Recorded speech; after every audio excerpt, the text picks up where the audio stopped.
So right now, up next, we're going to be covering a very important case that hasn't really been given much attention or press. It's called the case of Dylan Redwine. That's right. Dylan Redwine, whose father actually did these murders. And it was a very interesting case. Hasn't been given too much press, but we're going to cover that. We're going to show you why it's very important. Like, comment, subscribe, and spread the word. Thank you. Crime Online previously reported Mark Redwine, the divorced father of a 13-year-old slain boy, Dylan Redwine, is on trial for allegedly murdering his son in November 2012 and hiding the child's remains in the woods.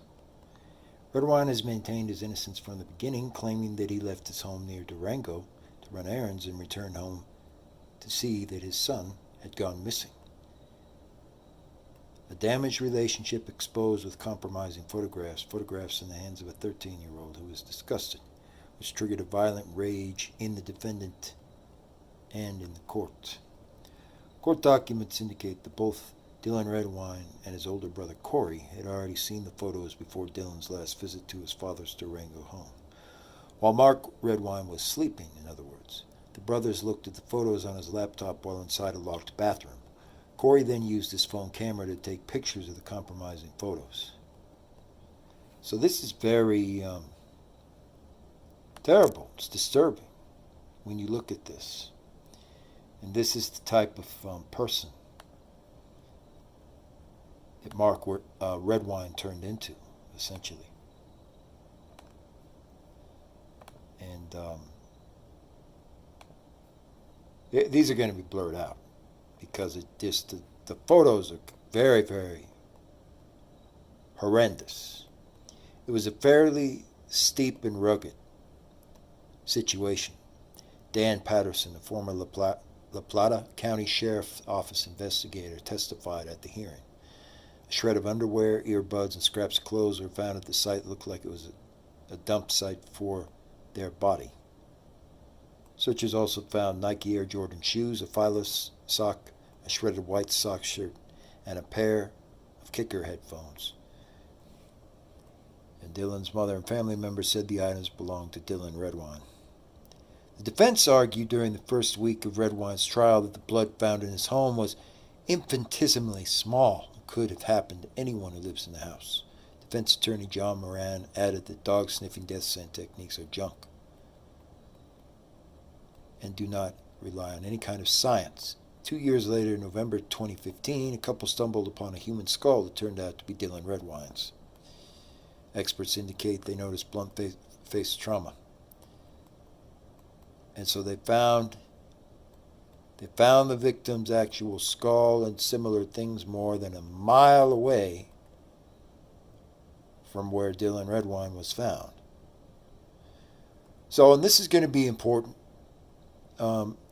as I cover this, in the video, because he, of course, had an accomplice that we're still looking for. Someone helped Mark Redwine do this, and we want to find out who that person is. So thank you.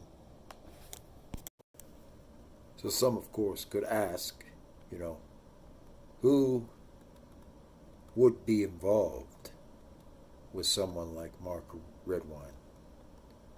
And, I don't know exactly, but I've heard a lot about this pastor, Bob Enyart. Bob Enyart of a Denver Bible Church, etc. And while I am, follower of God, I don't believe in any of this fundamentalist church claptrap. This fundamentalist church stuff is quite sinister and evil. It's the exact opposite of what traditional God-fearing people believe. So I don't at all necessarily endorse everything here, but I don't find it beyond the realm of possibility anymore to say, you know, Kimberly K. Bowman and perhaps Pastor Bob Enyart as well possibly were involved in the murder of Dylan Redwine, because they're both not really too different from one another. If we're talking about Kimberly K. Bowman as a member of this fundamentalist church, and also Mark Redwine, they tended to share the same values and go in the same circles.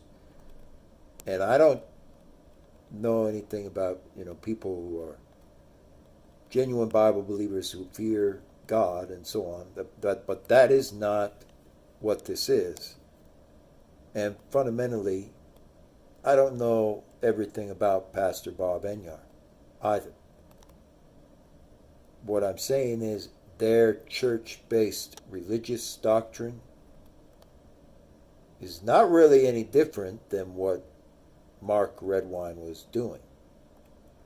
So I don't know the ultimate truth, but this would not keep popping up unless Kimberly K. Bowman, for example, was probably involved with this in some way. It doesn't strain credulity anymore to say that perhaps Mark Redwine had an accomplice in one of these church-oriented cult leaders like Kimberly Bowman, because it really doesn't make sense. The body was found way, way out off the pass underneath many, many, many degrees of leaves and debris and so forth in the woods.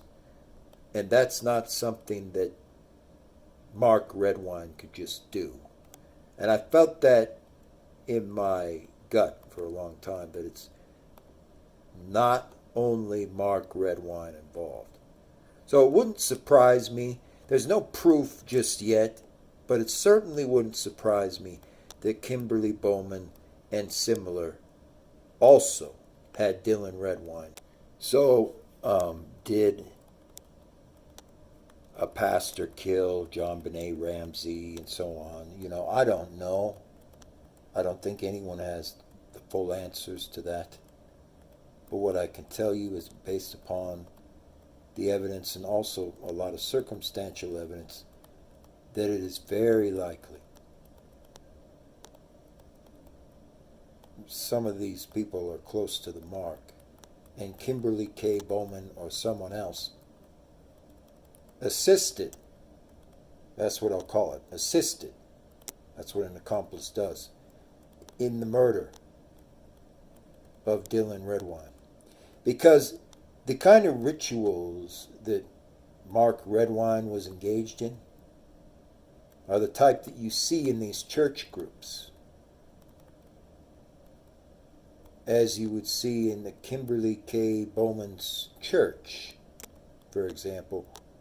And Bob Enyart, I don't know ultimately whether the accusations about Bob Enyart are real or not.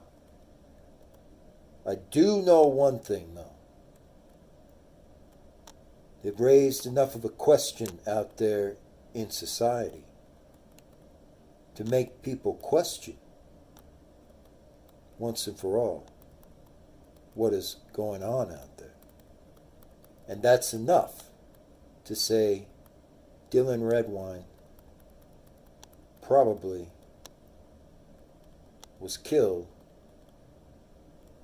by 2 or so people, and not just his father. And that's all I have for now. Make sure to spread the word, because the further that we get this out here, the more chance we have of finally resolving what happened to not only Dylan Redwine, but perhaps many other victims in Durango, Colorado, and similar places that are so close to some of these problematic groups. Thank you again.